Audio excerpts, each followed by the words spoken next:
For the first time, the United States military is officially funding the technology to target human perception and decision-making through the electromagnetic spectrum.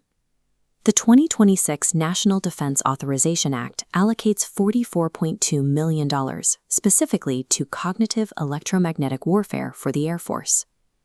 While the military invests in neurological targeting, diplomatic desks for major global flashpoints remain unfunded. This budget item represents an implicit admission. The Pentagon is moving past hardware jamming to treat human consciousness itself as a sphere of military influence. This chart shows the total requested defense budget for 2026. The $962 billion baseline is a 13% increase over the previous year, driven by a pivot toward emerging technology. Within that total, billions go toward electronic warfare. But it's the $44 million line for cognitive systems that researchers like Dr. Len Burr point to as a historic shift in how the military defines a target. While cognitive in military hardware often refers to AI-enabled radio, the NDAA now requires the Secretary of Defense to formally define cognitive warfare.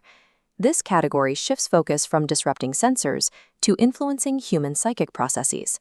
Under the broad umbrella of force protection, the defense industry is now monetizing the militarization of biological effects. The military's interest in biological effects isn't new.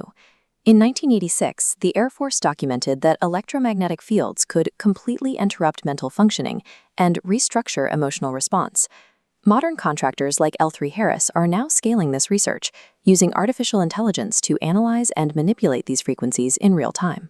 The Army funds these directed energy bioeffects through budget requests for radio frequency technical effects, a classified adjacent term used to advance the technology innovation pipeline. Framing Havana syndrome and other anomalous health incidents as a foreign mystery provides a public mandate for this spending, justifying contracts to counter a threat the U.S. defense industry has already mastered. As neurological research funding grows, the State Department is being hollowed out. Staffing for de-escalation and geopolitical negotiation has dropped 25% since 2018. This diplomatic decline was accelerated by the first major anomalous health incidents in 2016. The suspected directed energy attacks forced the U.S. to withdraw most of its staff from Havana. These incidents spread to diplomats in China, Germany, and Vietnam. Across the globe, trained negotiators are being pulled off the board, leaving a vacuum filled by electronic warfare. We are now seeing a global arms race in neuroweapons. Reports indicate adversarial states like Iran are already adopting neuro-countermeasures in active conflict zones. By prioritizing cognitive weapons over diplomatic presence, the U.S. is defaulting to a form of covert warfare that treats human biological sovereignty as a secondary concern. The defense industry presents a false binary.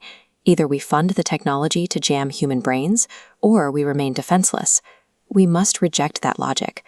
Demand that Congress pivot funding away from weaponized neurotechnology and back toward geopolitical negotiation. To access the sourcing for these budget findings and support victims of these incidents, visit the Neuropsychological Warfare Alliance.